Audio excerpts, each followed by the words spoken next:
The game in 3 words, I'd probably say, you will die.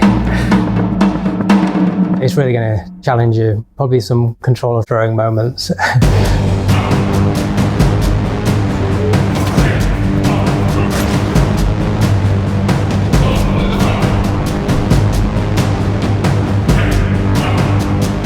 I could sum up Gods Will Fall in 3 words: tension, challenge, and satisfaction. Your job is to go into the realm and defeat the god and then go on to the next realm and do the same. A ragtag band of warriors that set sail across the distant seas to try and find the gods that had been ruling over these Celtic warriors for so many years. They're complete underdogs with only 8 of them left alive, but they still have a job to do, and that is to destroy these gods.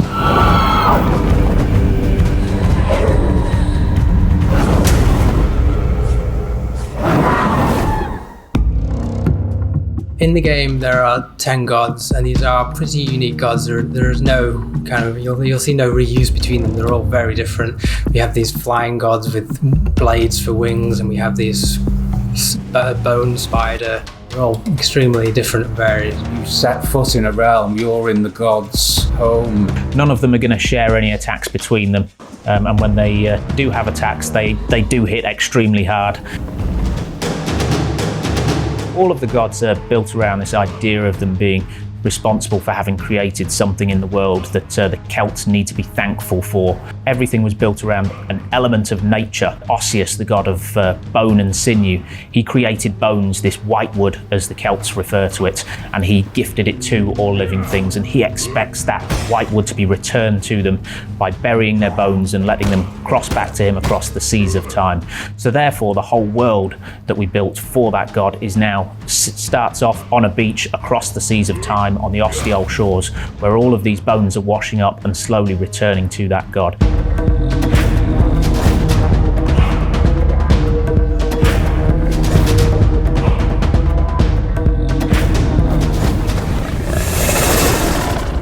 So you work your way through the realm and you kill your vassals and the creatures, and you finally get to the boss, and there's no breather. You don't get a chance for a rest here. They straight into the fight, and these are tough gods. If you're not paying attention, 2 hits, you'll be dead.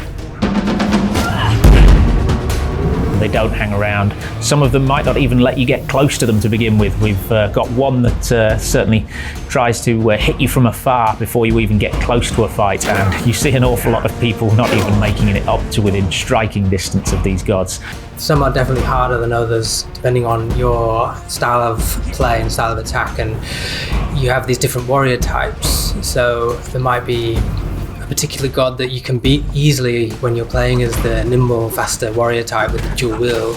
But if you're down to your last guy and you've only got your chunky guy that's a bit slower, maybe a god that you find easy normally is really hard, and that's all part of the challenge of the game. So the combat system has been designed to be extremely easy to pick up. Just got a simple system of light attacks and heavy attacks, and then even your dash ability, which you can use to avoid enemy attacks, can also be used to parry their weapons and open them up and exploit them for a grab and a throw. We have this bloodlust or roar system in the game, which is how you as a player can kind of rebuild your health. So you're working your way through the dungeon. You might receive a couple of attacks and you're down to your last pip of health.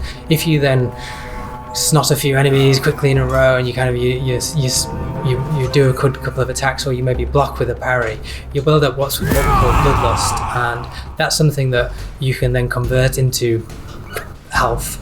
I think it's very easy to get stuck in the mindset of if you've just failed on a dungeon, you immediately want to get stuck straight back into it, so you quickly snatch at grabbing another warrior and sending them back in. But part of the design basis of Gods Will Fall has been this idea that think carefully and make careful choices about some of these things. Just blindly going into each dungeon and you know, like trying. I think you need to take a step back and then try a different dungeon, a different realm. Make sure you take your time. It's definitely not the kind of game to go in all guns blazing, kind of gung ho, mashing buttons. It's definitely a kind of take your time, look at it, like assess each enemy's attacks, make sure that you know the type of attack you're going to be seeing before you kind of waltz in, and because it's very difficult, you might just one or two false moves and you're dead.